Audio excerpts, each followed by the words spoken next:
Let's talk about dietary fats. The first thing to clarify is that dietary fat and body fat are two very different things. Unfortunately, they share the same name, and that often confuses people.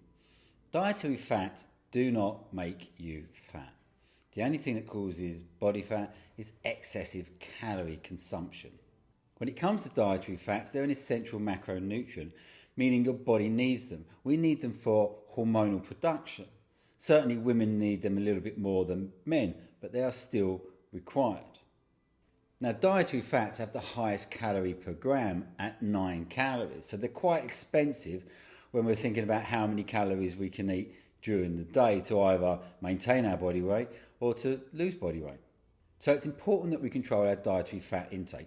We need enough to be healthy, but not too much to be unhealthy. There's also two distinct sides to dietary fats. There's saturated and unsaturated.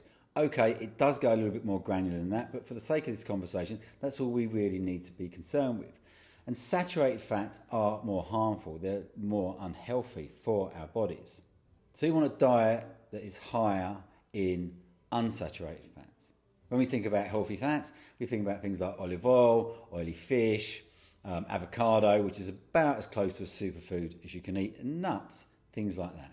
The fats we would get in dairy and animal protein would be saturated and would be less than healthy. It's perfectly fine.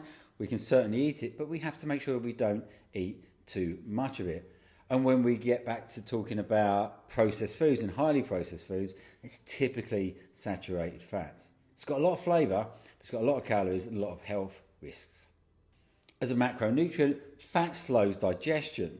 It's right up there with protein for filling you up, so it's important you have some fat with your meal and it helps slow down digestion, which keeps you fuller for longer. Fantastic.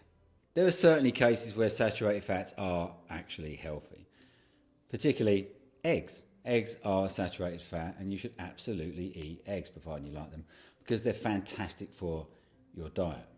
But we need to try and control our overall saturated fat intake, our overall fat intake period, because it's where all the calories are, and the higher the fat intake, the likelihood is the higher the saturated fat intake. So we need to eat enough to be healthy, but not too much to drive up our calorie intake. When it comes to our plate of food, try and visualise what you think it looks like. It's predominantly protein and carbohydrates, right? You predominantly see meat or fish or some vegan protein, and then you'll see vegetables and you'll see rice or potatoes or pasta, that type of thing. You don't really see the fats.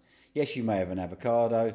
You're unlikely to really put nuts on your food or olives. So the fat in your plate of food is embedded in there.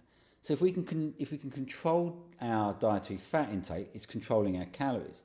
And then we can save calories for carbohydrates. And when we do that, it keeps our plate of food looking bigger and more voluminous. It's when we start to reduce calories in our carbohydrates at the expense of fats, definitely, that our plate of food gets smaller and smaller. And we don't want to do that. So enough fats to be healthy, not too many fats to impact our overall plate of food. And that's it. That's all you need to know about dietary fats.